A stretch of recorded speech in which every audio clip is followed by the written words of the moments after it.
안녕하세요 여러분. 오늘은 피같은 내 전세보증금 지키기 라는 주제로 이야기해 볼까 합니다. 이야기하기에 앞서 구독과 좋아요를 클릭해 주신다면 보다 좋은 영상을 만드는데 큰 도움이 될 것 같습니다. 자, 오늘은 학생, 사회초년생, 그리고 집 구하려고 하는 여러분들께서 꼭 보셔야 하는 내용입니다. 이 전세보증금은 학생의 경우 부모님이 지원하셨잖아요. 또 사회초년생들은 마이너스 통장 또는 또 부모님으로부터 지원을 받았을 건데, 그 집을 구하고 나서 내 피같은 보증금을 잃으면 절대로 안 되겠죠. 그럼 내 보증금 지키는 법 지금부터 시작하겠습니다. 첫 번째, 계약일에 전입신고와 확정일자를 반드시 받는 것입니다. 우선 서울 지역 기준으로 보증금 3천만원에 월세 40만원으로 원룸을 구했다고 가정 한번 해볼게요. 그리고 저의 계약서상 계약일은 2019년 1월 2일입니다. 계약일은 일단 집을 구하고 나서 임대차 계약서에 임대차 계약 시작일을 적게 되는데, 즉 내가 그 집에 들어가도 되는 날을 말하는 겁니다. 그럼 1월 2일에 그 동 주민센터가 오픈하자마자 계약서를 들고 달려가는 거예요. 이삿짐 정리부터 하는 게 아니라 짐 정리부터 하다가 깜빡할 수도 있기 때문에 주민센터가 닫기 전에 반드시 가시기 바랍니다. 주민센터에 도착하시면 창구에 있는 공무원에게 전입신고와 확정일자를 받으러 왔다고 하세요. 이렇게 전입신고와 확정일자를 받으면 본인이 대항력이라는 것을 취득하게 됩니다. 이 대항력을 얻었다라는 것은 주택임대차 보호법의 보호를 정상적으로 받게 된다는 말과 같습니다. 왜 우리가 대항력이라는 것을 얻어야 하냐? 이제 만일 집주인이 은행 대출이나 카드값을 갚지 못한다면 채권자인 빚쟁이들이 집을 법원에 경매 신청할 수 있기 때문이죠. 그러면 이어서 현재 내 보증금이 아까 3천만원이 했었잖아요. 3천만원이기 때문에 전입신고만 하더라도 혹시나 내가 살고 있는 집이 경매가 개시되더라도 배당 요구 종기일 내 신청하신다면 서울 지역에서는 전액 다 받을 수 있게 됩니다. 물론 그 집의 경매 낙찰가가 6천만원 이하로 떨어지게 된다면 세입자가 전액 배당을 못 받을 수도 있지만 서울 지역에서는 거의 그런 일이 발생할 우려가 없으니 안심해도 됩니다. 그런데 배당이 뭐지? 라고 의아해 하시는 분도 있을 거라 생각이 드는데요.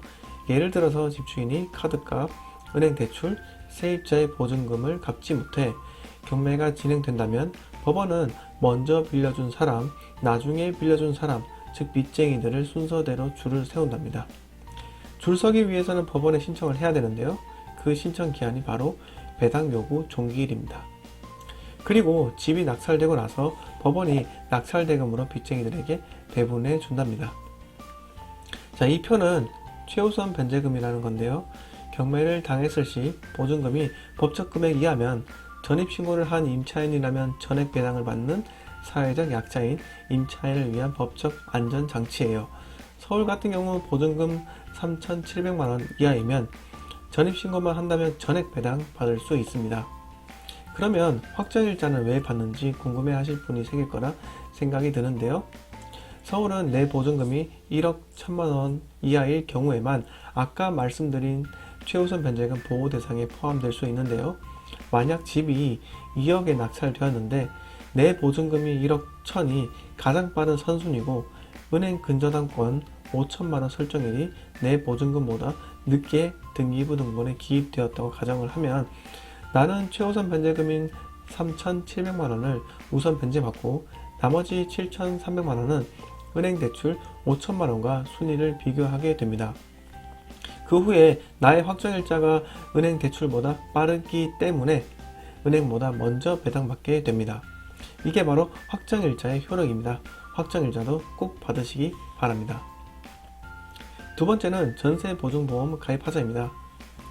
전세보증보험 가입은 집주인이 내 전세금을 돌려주지 않아도 주택도시보증공사와 서울보증보험의 보증보험 상품에 가입하기만 한다면 해당 보증보험 가입 회사에서 내 보증금을 집주인 대신해서 돌려주는 그런 형태를 말을 하는데요. 아울러 임대인의 동의가 필요 없어 더욱더 가입이 편리합니다. 방금 전 첫 번째 사례는 보증금 3천만원의 소액 임차인인 경우였는데요. 이번에는 주택 가격이 2억 원인 빌라에 내가 월세 없이 보증금 9천만 원으로 전세를 구했고 아직 계약은 체결하지 않았다고 가정을 한번 해볼게요. 물론 2억이라는 금액은 공인중개사가 많은 그 동네 시세입니다. 그런데 대법원 인터넷 등기소 홈페이지에서 집 등기부 등본을 발급해 보니 대출이 주택 가격의 60%인 1억 2천만 원이 있습니다. 그렇다면 주택도시보증공사에 전화 또는 방문해서 한번 문의를 해보세요. 내가 보증금 9천만 원으로 이 집에 전세를 들어가려고 하는데 보증보험 요건에 충족될까요? 라고 물어보는 거예요. 그럼 주택도시보증공사 담당자가 친절하게 확인해 줄 겁니다. 이 집이 보증보험 가입이 가능한지 불가능한지요. 보증보험 선순위 채권과 내 보증금의 합계가 주택가액의 80% 이하여야 보증보험 가입이 가능하기 때문이죠. 자, 그럼 집주인의 은행 대출 1억 2천에 보증금 9천만 원을 더하면 2억 1천이 됩니다. 그럼 공인중개사가 언급한 집 가액인 2억보다 1천만 원이나 높습니다. 이렇게 되면 보증보험의 가입이 어려우세요 고객님 이러면서 주택도시보증공사에서 왜 안 되는지에 대해 친절하게 설명드릴 겁니다. 그럼 나는 이 집에 들어가지 않거나 보증금을 많이 낮춰서 들어가고 또 보증보험을 가입하면 되겠죠. 그리고 보증보험료가 너무나 저렴해서 보증금이 1억 원이라 가정하면 빌라인 경우 0.154%가 적용되어 연간 15만 4천 원이라고 합니다. 게다가 부부 합산 연소득이 4천만 원 이하일 경우는 40%가 할인되는 등 다양한 할인 혜택도 많다고 합니다. 보증보험은 이미 전세 계약을 마치신 분들도 적용이 된다고 합니다.